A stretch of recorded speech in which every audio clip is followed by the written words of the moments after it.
Just one more poem. I'm a very, very tactile person, and I would always reach out my hand to take my wife's hand wherever we went. And so this one is, I miss holding her hand.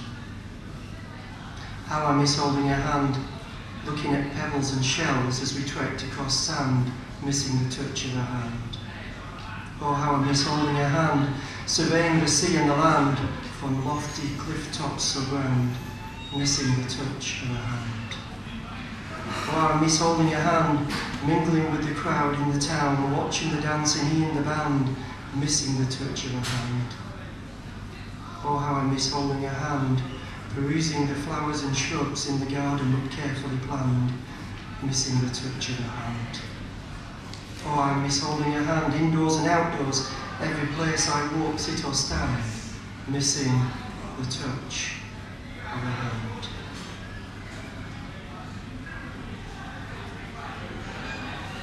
On the 21st of April 2007, one of the most painful days in my life, I felt God speak to me.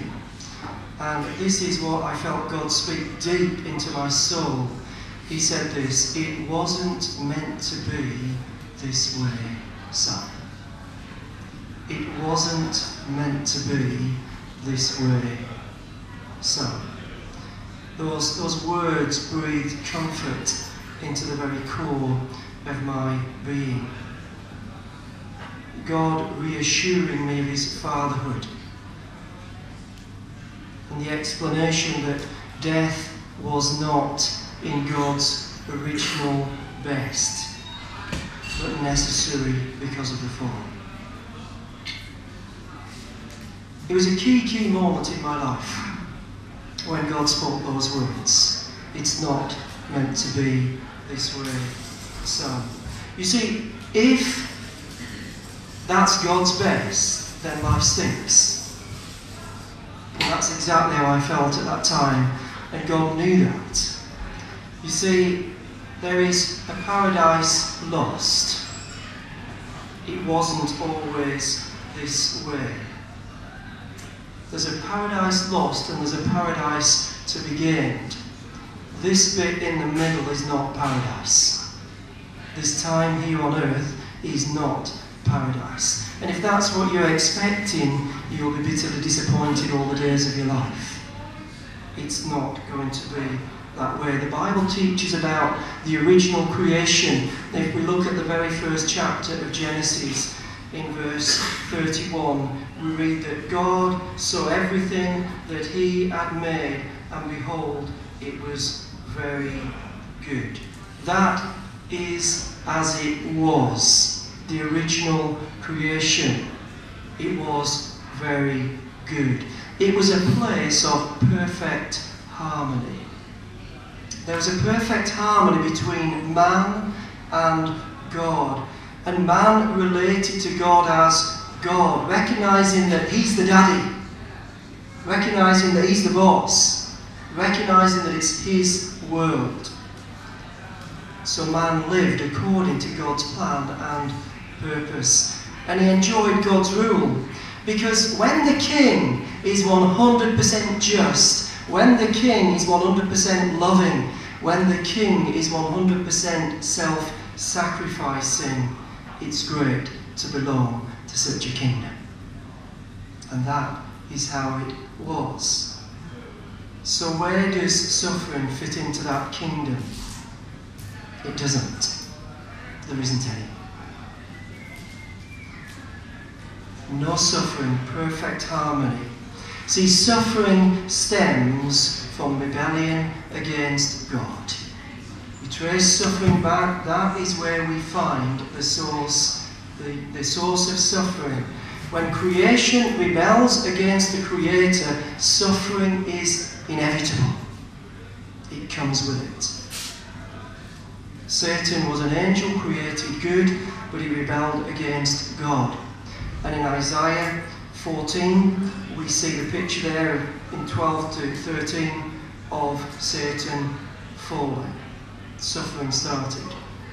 Suffering began with the pain of a broken relationship between God and an angel that we call Satan. Suffering started with that broken relationship. And then suffering came to mankind. Suffering came to this earth when man rebelled against God. In Genesis 3, we read that account where man decided to go his way, not God's way, and go into rebellion against God. Immediately, pain came into their relationship. Immediately, that relationship was spoiled. And God went out into the garden, and I love the words that God said. He didn't say, Adam, you useless cretin. He said, where are you? Where are you? Where are you? Those are the words of relationship. Those are the words of, I want you to come, Adam, where are you?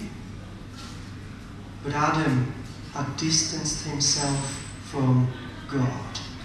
Adam had chosen his own way. So we had creation that was very good. Then we had uncreation where man rebelled.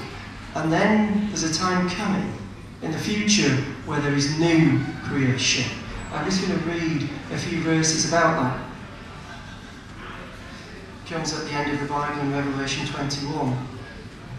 Then I saw a new heaven and a new earth, for the first heaven and the first earth had passed away, and the sea was no more.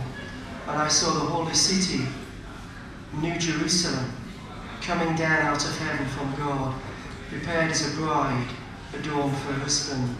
And I heard a loud voice from the throne saying, Behold, the dwelling place of God is with man, and he will dwell with them, and they will be his people, and God himself will be with them as their God. He will wipe away every tear from their eyes, and death shall be no more. Neither shall there be mourning, nor crying, nor pain any more, for the former things have passed away. No more suffering in heaven. Why? Because it is a place of perfect harmony. It is a place of perfect relationship. Because every person is relating to God as God.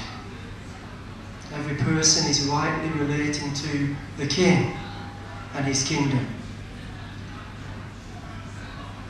Not relating to a God who is detached, who is remote, who is an ogre, who is unfeeling, but to God the Father.